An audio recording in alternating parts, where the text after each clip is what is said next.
উত্তরকন্যা এলাকা থেকে সরিয়ে শাহুডাঙ্গের অধিকার পল্লীতে নদীর ধারে পুনর্বাসিত করা হয়েছিল 34টি পরিবারকে। স্বয়ং মুখ্যমন্ত্রী মমতা বন্দ্যোপাধ্যায় এই পুনর্বাসন প্রকল্প বাস্তবায়ন করেছিলেন, কিন্তু এখন সেই পরিবারগুলোর জমি দখলের অভিযোগ উঠেছে এক প্রভাবশালী শিল্পপতির বিরুদ্ধে। জানা গিয়েছে, পুনর্বাসিতদের মধ্যে 24টি পরিবার নদীর অপর প্রান্তে এবং বাকিরা এপারে বসবাস করছিলেন। অভিযোগ, সম্প্রতি এই শিল্পপতি এলাকায় এসে কিছু বাসিন্দাকে টাকার লোভ দেখিয়ে এবং কিছু জনকে প্রকাশ্যে হুমকি দিয়ে জমি ছাড়তে বাধ্য করার চেষ্টা করছেন। স্থানীয়দের দাবি, এই জমিতেই একটি কারখানা নির্মাণের পরিকল্পনা রয়েছে তার। শুধু তাই নয়, অভিযোগ আরো গুরুতর, নদীর স্বাভাবিক গতিপথ বদলে দেওয়া হয়েছে পরিকল্পিতভাবে। সম্প্রতি উত্তরবঙ্গ সফরে সেচমন্ত্রী পরিষ্কার জানিয়ে দিয়েছিলেন, নদীর গতিপথ এভাবে পরিবর্তন করা আইনত দণ্ডনীয় অপরাধ। এর বিরুদ্ধে কড়া পদক্ষেপ না হবে। তবু সেই হুঁশিয়ারি উপেক্ষা করে বেআইনি কার্যকলাপ অব্যাহত, যা রাজ্য সরকারের সিদ্ধান্তকে বুড়ো আঙুল দেখানোর শামিল বলেই মনে করছেন স্থানীয়রা। এখন প্রশ্ন উঠছে, কার মদতে এই বেআইনি দখল এবং নদী পরিবর্তনের মতো কাজ সম্ভব হচ্ছে? এই শিল্পপতি কিভাবে এত প্রভাব বিস্তার করছেন? সাধারণ মানুষ আতঙ্কে রয়েছেন, আবারও মাথার উপর থেকে ছাদ কেড়ে নেওয়া হবে কিনা সেই আশঙ্কায় দিন কাটাচ্ছেন তারা।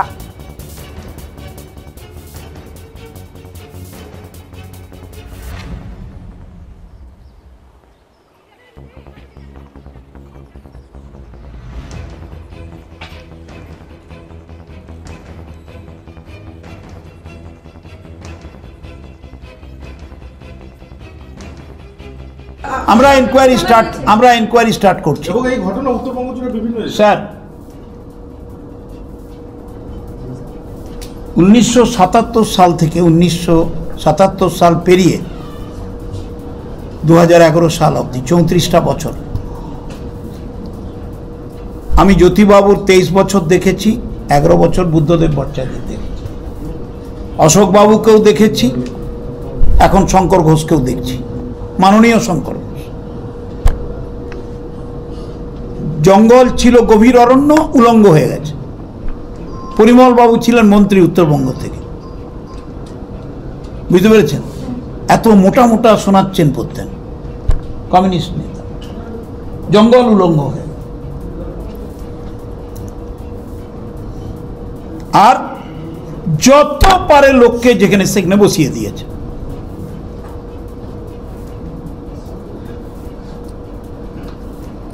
সবচাইতে অ্যাফেক্টেড হয়েছে ইরিগেশন ডিপার্টমেন্ট, তার এমব্যাঙ্কমেন্টস, তার নদীর চর।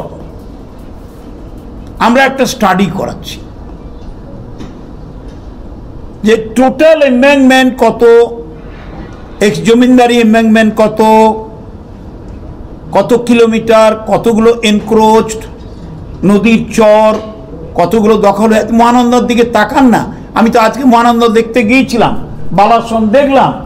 মহানন্দা কি হয়েছে ওখানটা দেখেছেন? পুরো নদীর চরটা দখল। হিউম্যানিটি বলে তো একটা শব্দ আছে। আমার মুখ্যমন্ত্রী তো অমানবিক নন, মমতা ব্যানার্জি। আমরা দেখছি, আমরা স্টাডি করছি, বিজ্ঞান, প্রযুক্তি, সমাজ, চেতনা, মানুষের রিহ্যাবিলিটেশন। মানুষদের আমি দোষ দিচ্ছি না, কিছু নেতা, কিছু সরকারি লোক তাদের ক্ষমতাকে ব্যবহার করে এইসব করেছে। আজকে মহানন্দা নদী ছিল স্বচ্ছ সলিলা, আজকে দেখুন কি অবস্থা হয়েছে। আমি তো শিলিগুড়ি টাউন সেই 81 সাল থেকে গৌতম দেবের হাত ধরে ঘুরে বেড়াচ্ছি। আমি তো অশোক বাবুকেও দেখেছি, শঙ্কর বাবুকেও দেখেছি, পরিমল মিত্রকেও দেখেছি, কুচবিহার টাউনও দেখেছি, কুচবিহার জেলাও দেখেছি, তখন আলিপুরদুয়ার হয়নি, জলপাইগুড়িও দেখেছি। কি সুন্দর একটা জেলা, কি সুন্দর একটা শহর, কি করে দিয়েছিল ওরা। আমরা ইনকোয়ারি স্টার্ট করছি। অধিকার পল্লী এক নম্বর কথা আমি বলতেছি, সত্যি করে কথা বলবো, এই যে গুডাউনটা আছে আমাদের পাশে, যে আমাদেরকে মমতা ব্যানার্জি, মাননীয় মমতা ব্যানার্জি আমাদের মুখ্যমন্ত্রী, তাকে আমরা ভালোবাসি এমনকি শ্রদ্ধা করি। তিনি আমাদেরকে এখানে একটা পূর্বাভাস দিয়েছে, পাট্টা দিয়েছে, মানে পূর্বাভাস দিয়েছে আমাদের গরিব মানুষকে উত্তরকন্যা থেকে উঠায় নিয়ে এখানে আমাদের পূর্বাভাস দিয়েছে। কিন্তু ইদানিং এখানে কিছু দম্পতি মানুষ এখানে গুডাউন বানাইছে। গুডাউন বানানোর পর এখান থেকে না ড্রেনের কোনো ইসে করছে, মানে কাজ করছে। পুরা বস্তির জল, মানে গুডাউনের জল আমাদের পাড়ার থেকে চলে যায়। আজকে না 2 বছর আগে একটা বৃদ্ধ মানুষের ইয়ং মেয়ে সে মারা গেল, ওয়াল ভাঙ্গে চাপা পড়ে মারা গেল। তার সত্ত্বেও আমরা কতবার কমপ্লেন করেছি, এখনো পর্যন্ত কোনো ড্রেন হয়নি এই গুডাউনের মধ্যে। কমপ্লেনটা কাকে করেছিল? আমরা সরকারি মাধ্যমে যেখানে যেখানে কমপ্লেন করার দরকার সেখানে করছিলাম আমরা, এটা সত্যি কথা। তারপরে কোনো কিছু কাজ হয়নি, প্লাস আমাদের পাড়ার বহুত অসহায় আছি আমরা। কতগুলো পরিবার আছে? আমরা ওখান থেকে যে মাননীয় মুখ্যমন্ত্রী আমাদেরকে পূর্বাভাস দিয়েছে সেখান থেকে আমরা আছি 24 পরিবার। এখানে কিছু মানে আবার গরিব মানুষ বসছে, এখানে বসবাস করছে, তাদেরকে নিয়ে আমরা সপরিবার ছিলাম। এখন এদিকে এই যে আমরা এখানে যেখানে আছি সেখানে কিছু মানুষকে কিসের জন্য উঠায় নিয়ে এখানে বাড়ি জমি বিক্রি करते ना करते আমরা জানি না। সেটা अधिकार पल्ली, ये जगह का नाम तो अधिकार पल्ली है। बहुत समस्या हो रहा है यहाँ पर। कंपनी जब से बना तब से बहुत समस्या हम लोग को हो रहा है। नदी ये साइड छिलो झड़ ए दिके बंद करे, ओई दिके रेल लाइने दिले आसे, এই দিকে रेल कुआं छिलो, रेल कुआं भांगे नदी बनाइसे। बहुत प्रॉब्लम में है हम लोग, बहुत एथी में है। जब हम लोग के जब जल आ रहा था तो पूरा जाके उधर में देखिए पूरा भांग गया है, सब टूट गया है। बहुत हम लोग बोले थे यहाँ पर, बहुत बोले थे, बहुत पब्लिक लोग आया, पुलिस लोग आया, नेता होता सब कोई आया, लेकिन कोनो काम भी नहीं हुआ। खाली जमीन है, खाली एक तो वही जो शिखा चटर्जी जो है वही आया था, तो वही तब से ये काम रुका हुआ है।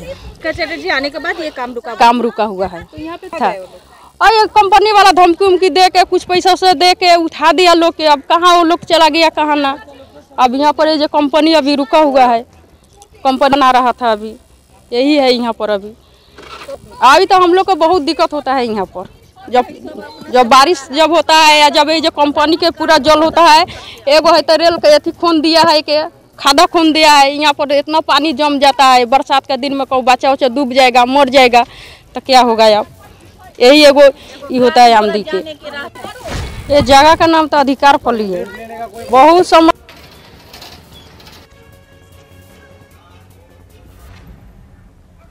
এই বিষয়ে কি জানাচ্ছেন মেয়র গৌতম দেব, শুনবো। আমি এগুলো দেখবো। 4 বছর গ্যাপ ছিল। অধিকার পল্লীর সামনে যে বড় বাড়িটা হয়েছে, একটা রিসর্ট হচ্ছে, সেগুলোও দেখবো। কি ফরেস্ট অ্যাক্টের মধ্যে তাদের পারমিসেবল কিছু আছে কিনা। আর অধিকার পল্লীতে যে 34টা ফ্যামিলিকে নিয়ে গেছিলাম, তার উপরে যে রেলের জমিতে আর বেআইনিভাবে যে প্রসাদটা হয়েছে কার আমি জানি না, কিন্তু সেটার বিরুদ্ধে ব্যবস্থা নেওয়ার জন্য আমি প্রশাসনের সর্বোচ্চ স্তরে আমি দরবার করি। কৃষি জমিতে এবং ফরেস্টের আমি এগুলো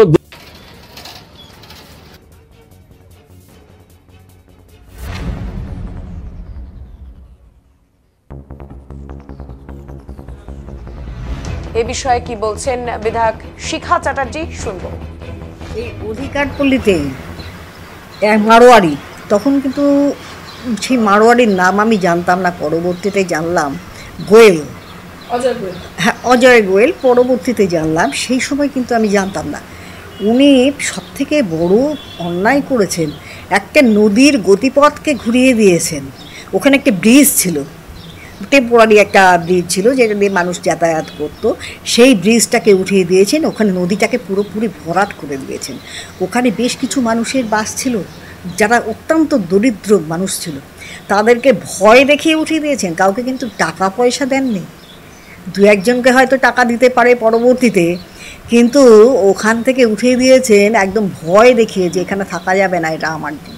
আর এখনও গেলে পরে আপনারা দেখতে পাবেন যে ফ্যাক্টরি করেছে ওই অবৈধভাবে ওই জায়গায়, যে জায়গাটা হচ্ছে সরকারি জায়গা এবং রেলের কিছু জায়গা, ও পাশে দেখবেন রেল লাইন, মাঝখানে একটা নদী চলছে, সেই নদীর গতিপথটাকে ঘুরিয়ে দিয়েছে। আর ওখানে অনেকগুলো ফ্যামিলি ছিল, অনেকগুলো সাথে সবাইকে উঠিয়ে দিয়েছে।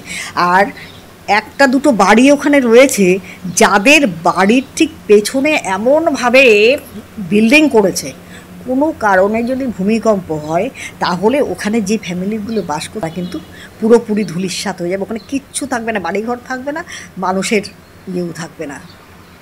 তো এই অবস্থায় যেটা নাকি ওই জায়গার আমি যেটুকু খবর পেয়েছিলাম, এখন কি করেছে আমি জানি না, আমি 22 সালে আমি কিন্তু এটা নিয়ে আন্দোলনও করেছি এবং এফআইআরও করেছি, সেই এফআইআরের কপিও আপনাদের আমি দিয়ে দেবো। সেই এফআইআরের কপি তখন ওই সময় আমি গোয়েলের নামটা কিন্তু জানতাম না, কিন্তু দেখুন সেই যে এফআইআরের কপি আমার সামনে কিন্তু রয়েছে, সেই এফআইআরের কপি আমি কপি আপনাদের দিয়ে দেবো। এই গোয়েল অনেকের কাছে বলেছে, আমাকে রীতিমতো থ্রেট করেছে বিয়েতে, ওরকম এমএলএ আমরা কিনে নিই, টাকা পয়সা দিয়ে কিনে নিই, এরকম ধরনের কথাবার্তা। দেখুন প্রশাসন সরকার যে চলছে, এই সরকারটাই তো দালালের সরকার, আপনারা জানেন। আমি পরিষ্কার দাঁড়িয়ে বলতে পারি, এখানে যে সমস্ত বড় নেতা দেখছেন আপনারা, তাদের হাত কিন্তু এর মাথায় রয়ে গেছে। সেই নেতারা তো এখান থেকে পয়সা খান, আমরা তো জানি। এই গোয়েল এরা জমি দখল করছে, বিএলআরও অফিস একটা ঘুঘুর বাসা, যেখানে বেশিরভাগই তৃণমূলের লোকেরা দেখবেন ওখানে আছে, দালালি করছে, এবং ওইখান থেকে কাগজপত্র উল্টো পাল্টা হয়ে যাচ্ছে। দেখবেন সবসময় দেখবেন ওরা পাওয়ার নামা নিয়ে আসে। আমি দালালদের একটা জিনিস দেখি, কারণ জমি দখল করতে হলে বলবে আমাকে পাওয়ার নামা দিয়ে দিয়েছে। আমি এই পাওয়ার নামা আমি বুঝতে পারি না যে সব জমিনিরকে এরকমভাবে পাওয়ার নামা দিয়ে দেয়, এই করে ওই জায়গাটাকে এই বিএলআরওগুলো বসে আছে যারা টাকা খাচ্ছে এরকমভাবে। প্রথম থেকে শেষ পর্যন্ত হবে না কেন, সরকার নিজে তো এখানে দালাল, এখানে সরকার, এখানে নেতৃত্বে যারা আছে তৃণমূল নেতৃত্ব, তারা তো দালাল। তাই তো আজকে এই অবস্থা হয়েছে। না হলে এই গোয়েলের ক্ষমতা ছিল ওখানে ভেস্ট জমি দখল করে ওখানে ওইভাবে নদীপথ ঘুরিয়ে মানুষগুলোকে ভয় দেখিয়ে উঠিয়ে দিয়ে ওখানে তার নিজের বিল্ডিং করা। এই অধিকার পল্লীতে